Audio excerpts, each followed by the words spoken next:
I've noticed that when we ask this question, we typically get two kinds of responses.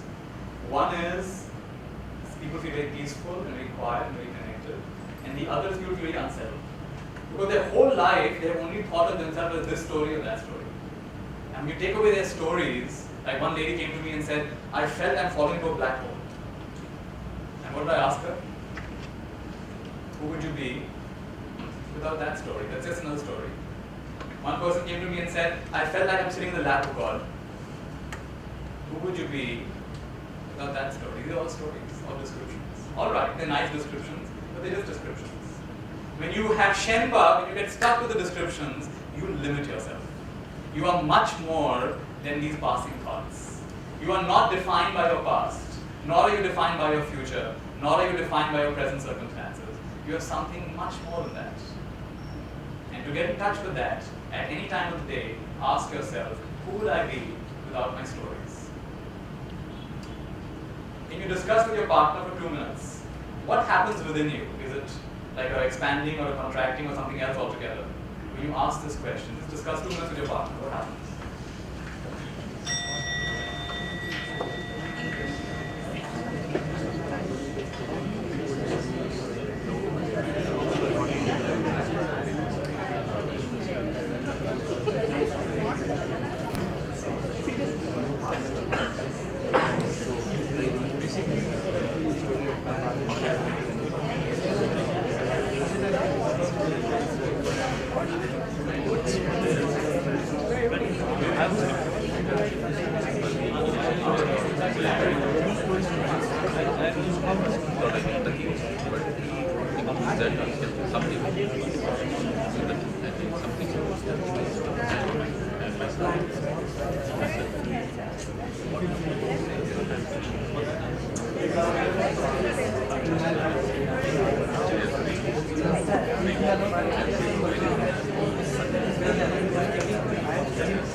You can take a deep breath.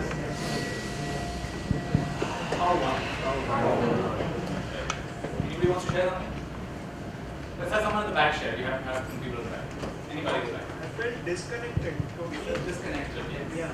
And I felt neither good nor bad. You went beyond good and bad. It was like the past is separated, the future is separated. Yeah. And when it was present, when I moved it out, Wow. I felt totally disconnection in between the world. I felt nothing as it. I see. Is the word disconnection or the detachment? What word? Is it like just free? What is the right word over there? It could be disconnected, that's fine. Because we're trying to find a vocabulary to explain it, I know. But the essential feeling is, the essential question is, were you in a state of unsettledness or were you in a state of settledness? I felt more settled. More settled. It wasn't unsettled or something. It wasn't unsettled. When I tried to analyze whether I'm settled or unsettled, Then you got it was like I'm fine. You're fine, alright, right? See, we're going to a place where the vocabulary doesn't help us anymore. You're going actually beyond your mind, beyond the surface mind. You're touching the root of the ocean, the basic place, the ground of the ocean. It is the true nature.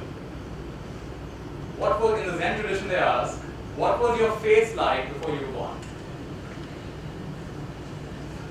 What was your face like before you were born? It kind of just boggles the mind. With a design to boggle the mind. Who would you be without your story? Another kind of question, boggles the mind. Very nice. Thank you. Anybody else want to share? Yeah, go ahead. It seems when you say what it means, nothing, I feel like it's nothing, it's just me. It's just me. Beautiful. It's the most essential you. It's just who you are. Without all the baggage. Actually, I mean, what I am. You just are what you are. If you are in the Indian tradition, we say, Tattvam Asmi. I am. I am. I am that. I just am. I am that I am. Yeah, actually, that was the feeling I got. Right? I am that I am. So it's coming back and connecting with yourself just the way you are. Without any labels, without any hang-ups, just the way you are. It's called the simple feeling of being. And you know what we're all searching for? Is that simple feeling of being. There was a man who was the world's biggest diamond merchant, carrying the world's biggest diamond, going in a train. And on the train, he noticed another man got onto the train. He immediately recognized him. This is the world's biggest diamond thief. Look at the scenario. You have the world's biggest diamond merchant, world's biggest diamond, and the world's biggest diamond thief altogether. Now the diamond merchant is very smart. He knows this thief is so good. No matter where I hide this diamond, he's going to steal it from me. There have been cases in the past where merchants have swallowed the diamond, and while they're sleeping at night, takes it out. They don't even notice. That's how good he is. He's such a smart diamond thief. You just can't fool him. So now what do? So after he comes and settles down, the diamond thief goes to the toilet for a little while. He has a few moments to hide it. All night the diamond thief is searching. He can't find the diamond. So next day, he's looking very sad. And as the diamond merchant is stepping out and his station has come, he's stepping out. He's asked us to the man, says, "Are you okay?" He says, "What okay?" "You may not know me, I am the world's biggest diamond thief. And I know you're the world's biggest diamond merchant, and I also know you're carrying the world's biggest diamond. But I admit defeat. Tell me, where did you hide it? I just couldn't find it. I searched everywhere. I had never been fooled before." So what did he do? He didn't hide it. Exactly. It was in his bag. So he puts his hand in his pocket in his bag and takes out the diamonds and have a good day. He walks out. So he searched everywhere except in his own pocket. You know what? We find the story funny, but we are all exactly like that diamond thief. We're searching for the diamond everywhere except in our own heart pocket. We think we're so smart. We're looking everywhere, all over the world, myth of when, myth of more. When I have this, when I have more of that, more, when, something will happen. Has it happened yet? I mean, when is it ever going to happen? We've been at this game long enough. Do you know anyone for who it's happened? So, at the end of the day, we have to realize that, let's say together, all I need is within me now. All I'm seeking is right here now. This is the most perfect moment of my entire life. And so, does that expand you or contract you? See that? That means it's closer to the truth. Whatever thought expands you is serving you. Your supercomputer is telling you that's a good code, that's a good program. And whenever it contracts you, supercomputer is telling you that's garbage code.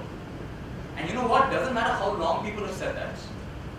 Doesn't matter even if your religion teaches that to you.